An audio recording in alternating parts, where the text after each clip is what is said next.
But first, let's talk about Game of Thrones and those planned spin-offs, which I'm absolutely losing my mind about, and actually already made a video about it I'm releasing soon. Shameless plug. But what about you guys? What do you think about the spin-offs? I think, just like everyone else here, when they heard that there were 4 being developed at the time, it was like, oh my god, that's crazy, because we've been trying to figure out what the future of this, show is going to be, because forget it, those books are never coming out. I'm convinced George is lying this whole time. And the shows, though... You motherfucker. I was not prepared for that. Well, I mean, listen, come on. I was supposed to come out, what, Winds of Winter was a year and a half ago or something? He's lying to all of us. We're being bamboozled. But okay.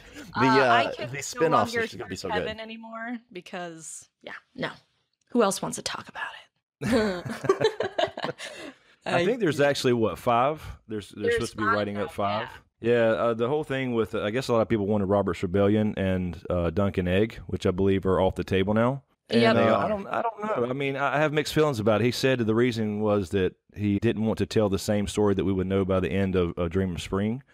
But it's like, I don't know. For TV-only people, we got a lot of references to Robert's Rebellion, but I don't know why he would take that off the table.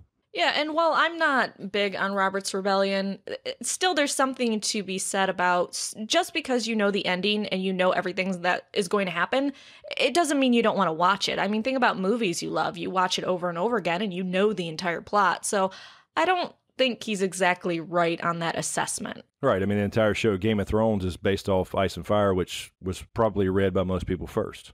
Mm-hmm. So what do you think we're getting? This is going to be a shit show What podcast. I would like, what I think is practical are 2 different things. As far as what I would like, of course, like the Dance of Dragons, something. I don't think they can afford to do it. Oh, yeah, the CGI would be insane. Exactly. And what makes the most sense, and this is where I'll probably get you guys on my ass, Robert's Rebellion, because they own the rights to it, that makes the most sense, but I guess that's off the table now. But the other thing that I think is possible, that they might go in a direction, because it's kind of been hinted at that maybe they continue with some of these same actors. We don't know who's going to be at the end, and they might just, what's west of Westeros? You got Sutheros, and I think it would open up a good story, and there's been hints to it, but that would be my guess. Well, unfortunately, George came out and said that there will be no sequel type things. It will all be prequels. So we're not going to see anything during modern Westeros time or A Song of Ice and Fire time or after. It's all going to be set before the beginning of the series time, unfortunately, because I'm kind of bummed out about that too. It will be completely different actors. So, but the one thing that I did hear is that it's not going to be set in Westeros even. Like it's going to be in another continent. So I was thinking about the rise of Valyria, maybe. How crazy would that be with them expanding and starting the free cities, and then we have their slaves trying to get away, and we can actually follow. Yeah, we could follow like one of their slaves and him trying to escape and actually forming Bravos or something like that. You know, because the Faceless Men started in their minds. The one guy that heard all of them praying to the gods, and he's like, they're not answering. So that would be really cool too. Yep. That's exactly what I was going to say. It was on my list, the rise and fall of Valyria and how the Faceless Men started. Oh, yeah, there's so much history to that. It's amazing, and so much conflict and drama, and they can milk tons of seasons out of that. We got the Rise and Fall of Valyria. We have the Dance with Dragons. We could have potentially the Long Night, although I think that could be, I don't know, just people sitting there in the darkness. So I'm not sure how that would work. Well, that would be more like a horror movie. Yeah, exactly. They could make maybe a really just something awesome on the Ashai. I would be happy with anything on the Ashai, just something. Well, you know what I really wanted? Longstrider, who went around, traveling and writing the wonders of the A Song of Ice and Fire world. How cool would it be to follow him in a series where he's going to all these places? And I was kind of thinking he'd be like the guy from Fantastic Beasts and Where to Find Them. Super awkward and just book smart. And then he's just getting into all this shit. He goes to these crazy places. I think it could be a lot of fun and is open to a lot of different locations because that guy was everywhere. Yeah. Well, actually, right as you said that, I thought immediately about Fantastic Beasts. Yeah, that is exactly what he reminds me of. Every time there's a reference about him, I'm like, oh my God, it's totally him. Wearing an awkward outfit and everything. It's going to be amazing. Yeah, Tarzan is all about the wonders. Yeah, that's probably another day, though. Yeah, I think there's a lot of similarities to the ancient seven wonders of the world. I also thought about, and this is absolutely not going to happen, but this is kind of a want, but it's not, feasible.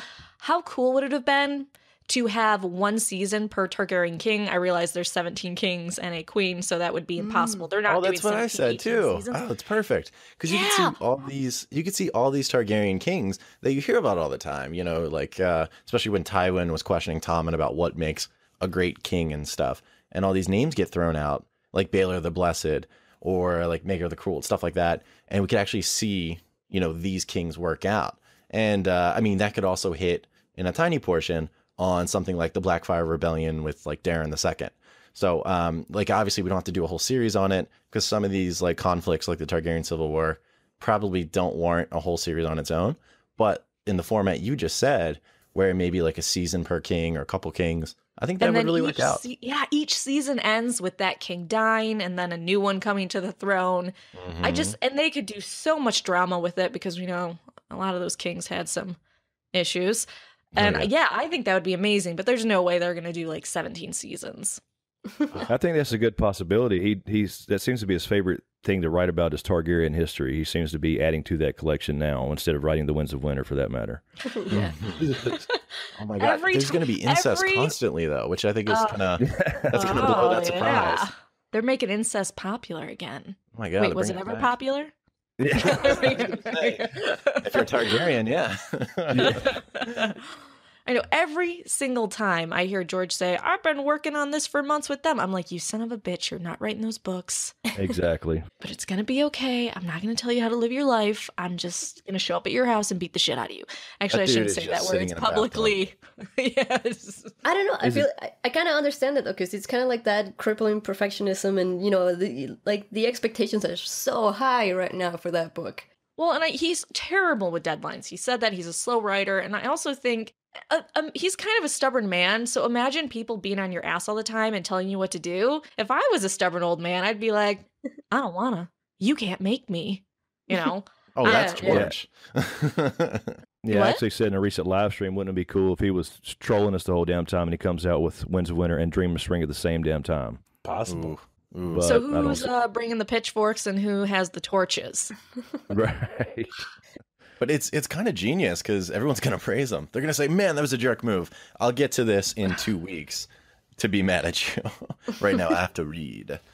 Exactly. I did feel really bad for him when he said, I know as soon as I publish the next book, it will take a matter. He said something like, immediately I'll be harped on about the next book. So I feel like he does have a lot of that stress where he's like, what's the point? I'm going to finish this. I'm going to bust my ass. And then you guys are going to be on me for the next book constantly. It's just never going to end. Yeah, pretty much. Yeah, it's going to be over pretty quickly. For sure. There's some speed readers. I am not one of those. I did want to say something else about the spin-offs. There was one thing that someone pointed out that, I think Brian Cogman, that was one of the writers for one of the spin-offs, has his profile picture on Twitter is of the Dance of the Dragons. So, I mean, it might not mean anything. And I know about the whole CGI and all that, but there's that. Confirmed. Val just said it's happening, so. Yeah, we called it here first. Yeah, if it doesn't happen, take your frustrations out on Vale. Yeah, that's youtube.com/Because Geek. Oh. Feel free to send her tons of nasty messages. Thank you, guys. You're the best. Often. You're going to be George R.R. Martin for a day. But seriously, though, I have to touch on the George thing. His attitude is so awesome about the whole book thing because, people are kind of insensitive when they go, I need him to get out Winds of Winter because I'm afraid he's going to die before it's done. And I remember the one interview I saw, he's like, I think it's really rude when people say that and they can go F themselves, and gave the finger to the camera. Yeah, that's the photo I always use in my videos of him flicking off the camera because I think it is hilarious. It is really super rude. Like, a man of your age with your BMI index, do you really think you can last much? Like, fuck you. Legitimate question, but still super rude. It's kind of like, what's that quote from The Dude? You're not wrong, but you're still an asshole. Oh, absolutely. And I think it's a valid concern, and I certainly hope he's got an inner circle there that knows the ending of this damn thing. And yeah, it may sound selfish, but it's the truth. I guess kind of steering it, because for spinoffs, I admit, I did a video on it, and most of my ideas were, ones that he canceled, and Duncan Egg and Robert's Rebellion, they were actually the two most likely on my list. And I had a sequel one which I didn't think would be good, but that's now ruled out. And I was pretty much down to Targaryens and the freaking Dance of Dragons. So I'm out of ideas. Does anyone have any ideas that we haven't talked about yet for the spinoffs that could possibly be? I did a top 10 video I'm releasing, and I think the first 6 were all about Targaryens. And then I was like, oh God, I gotta stop.